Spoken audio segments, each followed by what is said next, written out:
Sure!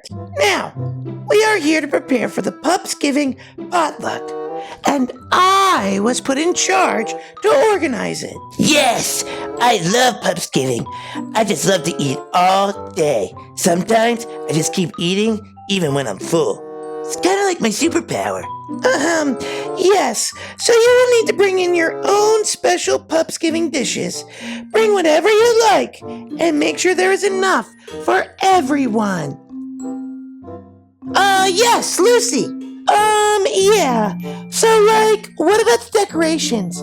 Because I was thinking, yes, Lucy, if you would like to bring in decorations as well as your dish, that's fine. Well, what are we waiting for?